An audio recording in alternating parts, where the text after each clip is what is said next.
Alright, so in the last lesson we talked about the Claude.md files, otherwise known as memory, which Claude Code uses when you're asking it to do something. Now it's able to do this because the Claude.md file gets added automatically as context to any Claude Code session like this one we've got going on now. But what do we mean when we say context? Well, just like in conversations with real people, responses are more accurate and appropriate from AI models when you provide additional relevant information or context to your prompts. Imagine I just said the word banana to you in a conversation without any additional context. You probably wouldn't know how to react and you would most likely think I'm quite strange. But if I said to you, first of all, my favourite fruit is a banana, then I've added context to that word and you might still think I'm strange, but at least you know why I'm saying the word banana and you could even respond with your own favourite fruit. The same is true when you're having a conversation with Claude Code or any other AI-powered chat. If I just told Claude Code to fix the link, it probably won't know where to start or what link I'm referring to, or even what's wrong with the link. But if I referenced a specific file or component where that broken link is as context to the prompt, then Claude's got a much better chance of knowing what I'm going on about, and the results are going to be much better. Because now, instead of having to scan the entire code base for some kind of broken link that it doesn't know about, it's going to find it right away in the file we added as context. So we can manually add files as context to Claude Code by using the @ symbol followed by a path to the file. For example, I could say @source and then \components and then also \UI. And as I'm writing this, notice that we get some file options that appear down here, which I can just cycle through using my arrow keys to select a file. So I'm going to select this button component file and I'm going to shift on it so that it gets added to my chat right here. So now, inside that button component, we have different variants, right? Like primary, success, warning, etc. I want to add two more, which is just black and white variants for high contrast. So I'm going to say add a black variant with white text and a white variant with black text, and then with black text rather, sorry. And then I'm going to hit enter. And because we provided the file as context, it's going to know to look at the variants in that file and add them in. If we didn't add the context, then it wouldn't know maybe which file or components to add the variants to. And now you can see it's asking us to make changes, which I'm going to accept. And then if I open up the file in a moment when it's completed this, we should hopefully see the black and white variants. So let me cross this off. Oh, it's asking to make another change. So let me press yes to do that. And now if we open this file, we should be able to see those two new variants. Another way to give Claude Code context of the file that you want to work on is by opening the file itself and just putting your cursor somewhere inside it. And when we do that, you can see the file name underneath the chat window over here, which tells us it's been added to the context. Now, if you close that file, well, it's still there, but that's because the cursor is still kind of active inside that file. But if you open a new file, just put your cursor inside that one instead, then it's going to update over here as well. Now, you can only add one file to the context this way, but you can add multiple files by using the @ symbol several times in the prompt itself. Also, you can select a portion of code inside a file, and it's going to hone in and use that little section you've highlighted as context. And you can see that down here in the chat as well, that this amount of lines is selected. So you can also add references using this @ sign to Claude.md files. So if I wanted to reference a schema file, for example, for whenever Claude works with data models, I could do, and it would load that file up into the context then. Or I could reference a testing config file in here, or anything else I think Claude Code should know when making edits to certain parts of the code. So that's how we add files as context using the @ sign or opening the file manually. But we can also add images as context too. So I've got a picture of a button over here with a 3D effect, and I want Claude Code to apply that kind of 3D effect to our buttons. So what I'm going to do is drag and drop the button file into the chat session over here, and now it's added as context. Then what I'm going to do is paste in a prompt, and it says, can you update the button design? Let's just make this more specific. We'll say button design in the button component to look more like the button on this image with a 3D effect, keeping all of the color variants.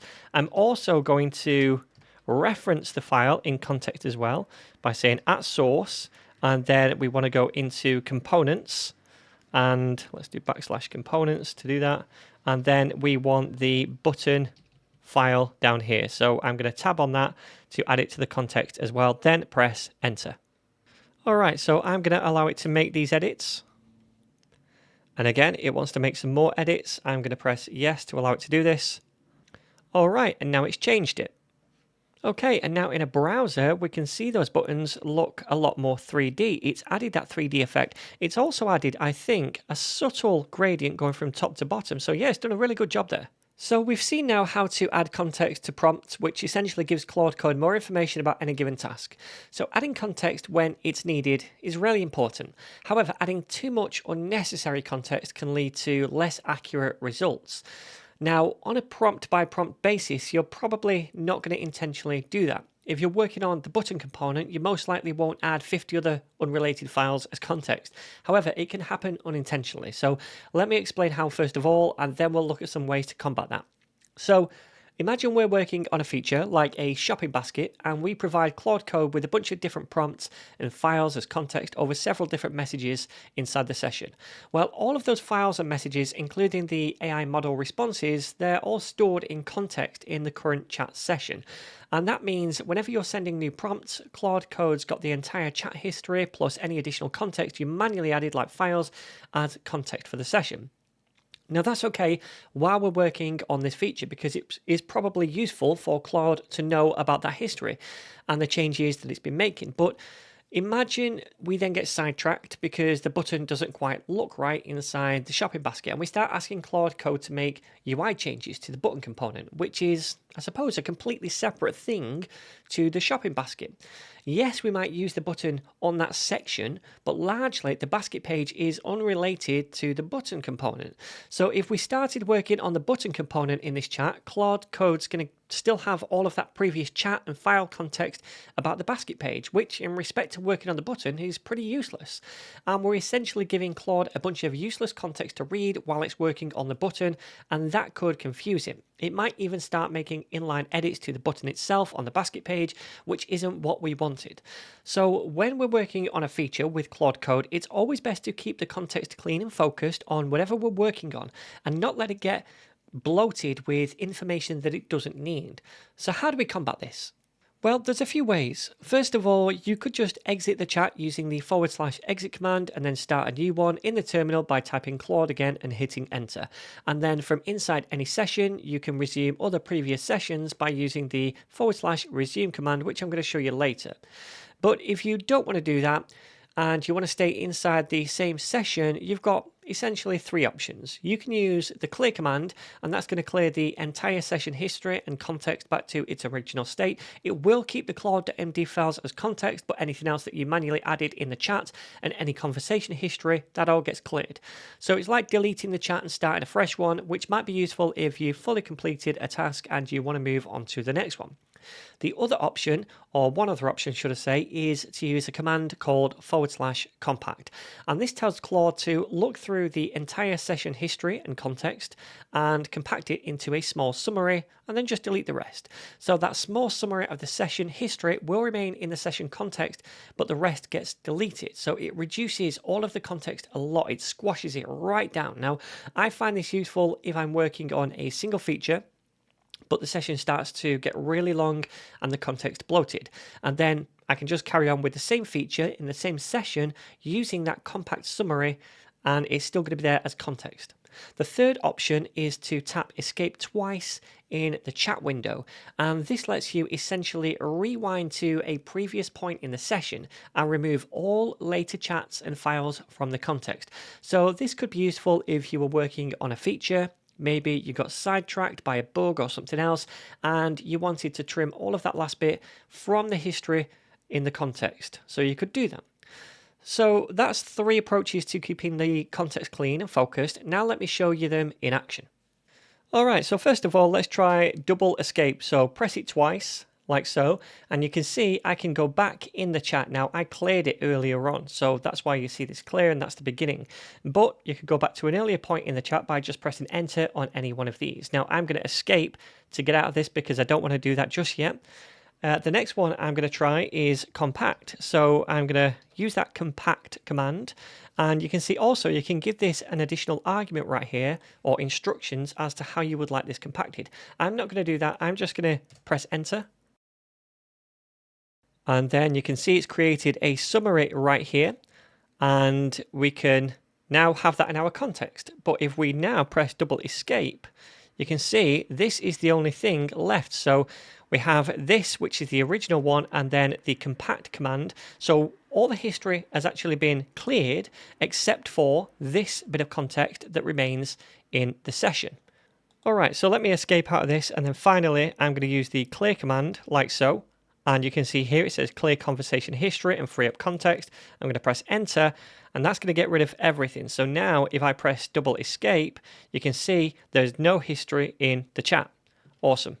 I also mentioned that one option would be to exit out of the current chat using /exit and then just pressing enter. So that's going to stop the session and dump you back in the irregular terminal interface again. And if you start Claude up again by tapping Claude and then hitting enter, it's going to start on a brand new chat session with zero context added to it, except for that Claude.md file. So you can start working on a new feature straight away. And then if you wanted to resume a previous chat session, you can use the /resume command and then press enter. And that's going to show you all of the current chat sessions you have going on with Claude Code for this project, including when you last used that session, how many messages are in it, the branch it's working on, and a summary. So I could select one of these and then I get put back into that chat session with all of its previous context intact. Now, there is one more small thing I want to quickly mention when it comes to context, and that is something called the context window. And the context window represents how much context an AI model or tool can handle at once. It's measured in tokens, where one token is, I think, about 3 or 4 characters in a word. Now, the context window is generally different depending on which tools or models that you're using. In Claude Code, the context window is 200,000 tokens at this point in time, which is a fair amount. But if your sessions last a long time, have a lot of manually added context and back and forths, then that context window is eventually going to fill up.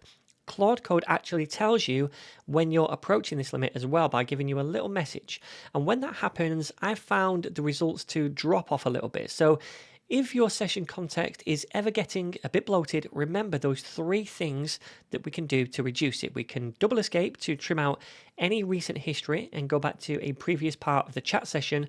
We can use the /compact command to summarize the context and significantly reduce it. Or we can use the /clear command to completely clear the entire context and start afresh. So then, I think that's enough about context for now, and in the next lesson, we're going to talk about tools and permissions.